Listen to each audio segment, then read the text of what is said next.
Welcome to High Performance, the podcast featuring Josh Phegan and Alexander Phillips.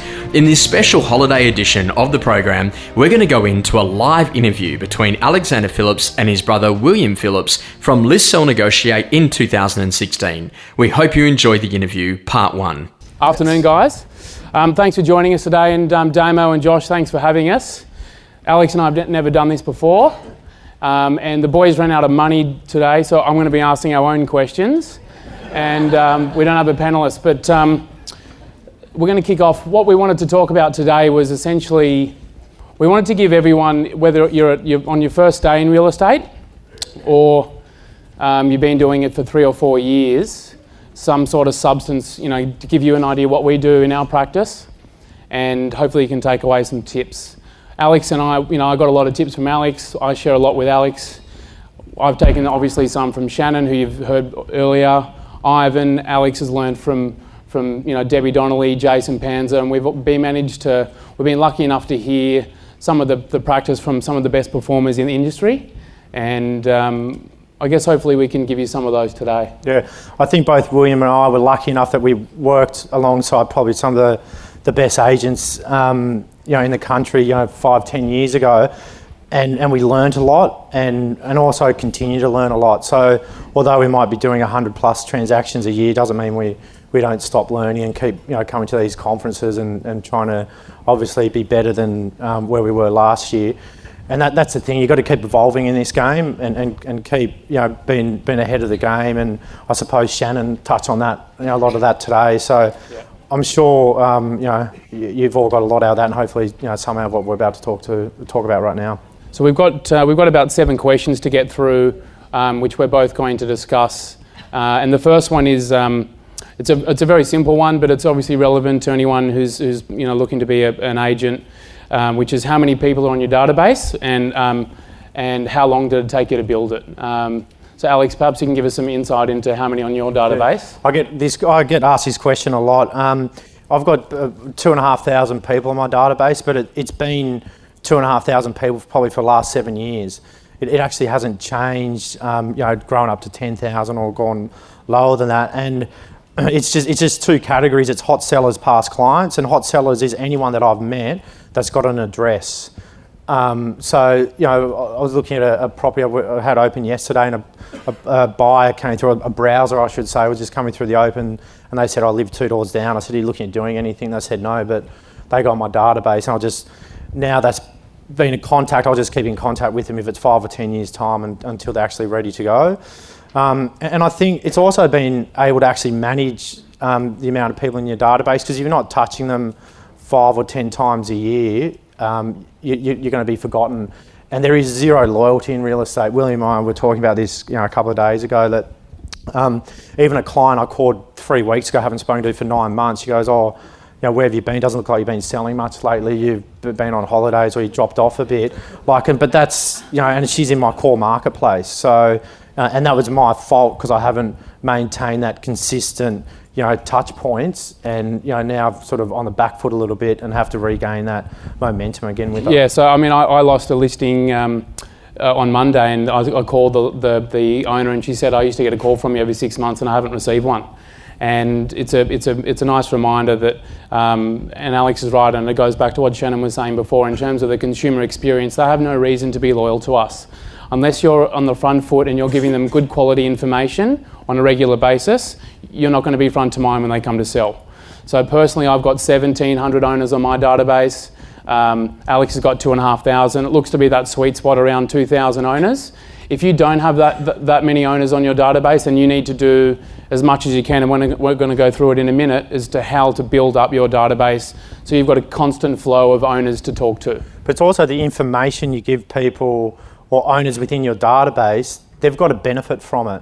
Like, it's not like I'm in your street doing appraisals tomorrow, wondering if you're around 2 o'clock, come look at your house. It's more like... So this relates to the second question, yeah, which is, how do you build a database of a nourished database?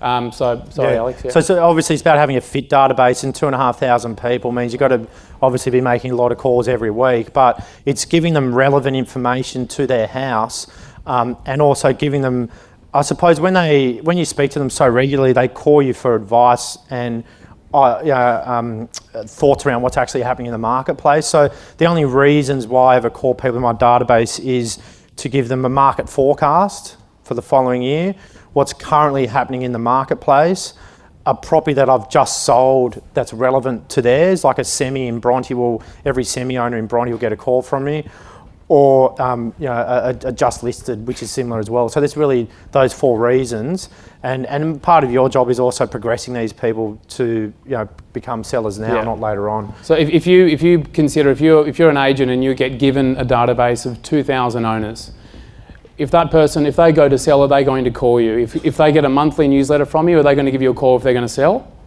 The answer is no. What can you do to build a nourished database so that you've got relationships with these people, so when they do decide to sell or consider selling, they're going to give you a call? If you consider the behaviour of buyer work, which we're going to touch on in a minute, you're building a relationship before they even own a property. So I'm not sure how many of you guys do buyer work. It's ingrained in our business. PPD's the same. Buyer work is a way to get owners on your database before they're even owners. Yeah, and I think I look at my database now, the only people that really go in there are potential sellers I've met at open homes now. Yeah. So, Alex, in terms of a database, talk us through the importance of qualification.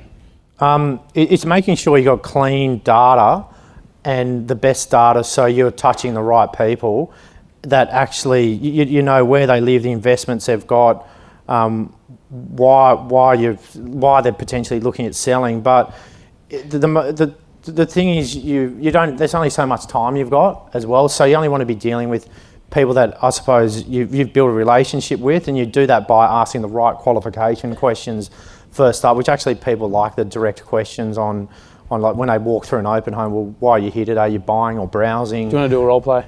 Yeah, we can do a role play. So do you want to be the buyer, or I'll be the person, you be the agent, or I'll be the agent?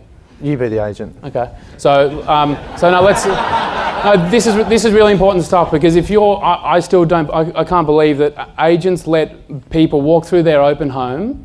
They have 10 people and they don't talk to them. They literally hand them a brochure, they smile and they tell them some nice things about the house, and they don't actually qualify them. They don't know if they're a buyer, they're going to bid on something this weekend, they're an owner.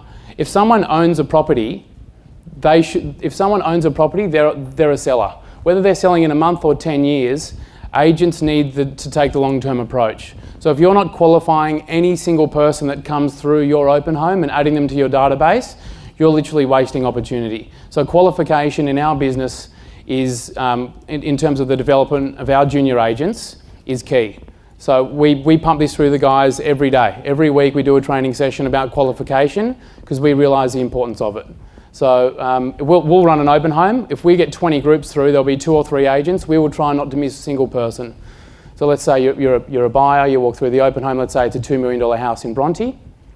Right. Hi, William. What's the price guide today? The guide's $2 million, Alex. Okay. Yeah. How's your day been? Oh, it's been very good, thanks. How many properties have you seen today? This is my 4th. Okay. Yeah. Anything you've seen that you've liked? Yeah, one just a few streets away, the one that McGrath's got on the market. Which one? The one at 9 Belgrave Street. Okay, very good. How long have you been looking for, Alex? Second week. Second week. And where do you live at the moment? Just a few streets away. In Bronte? Yes. Which street? I'd rather not say. Okay, fair enough. And are you going to make it hard for him as well. Are you looking to buy first or sell first? I haven't got to that point, so I really don't know how it works. Okay. What's your property worth? Don't know. Okay, have you had an agent tell you, or? No, but I'm happy to eventually, get to that. Did you want us to pop around, later today or on Sunday to let you know what it's worth? Why don't you give me a call tomorrow? We're going to tidy it up a little bit. So and just forgetting your house for a minute, if we did have the perfect property, you don't know whether you would want to buy it. You're still doing some research? No, I know, I'm ready to, if I see the right one, I'll act on it, but I just don't know if I buy or sell first. Okay, perfect. So that's an example of qualifying. Thanks for making it hard, but you can see that more relates to an immediate seller, but that's important. If he just said, look, I own on John Street and I'm not looking to do anything, they're on your database straight away. Yeah.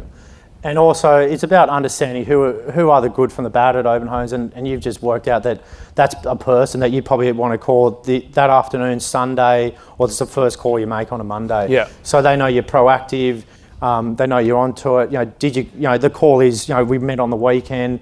how'd you go with cleaning up your house? Would you like us to pop around? When's a good time for us to come around? So you do calls on Sunday?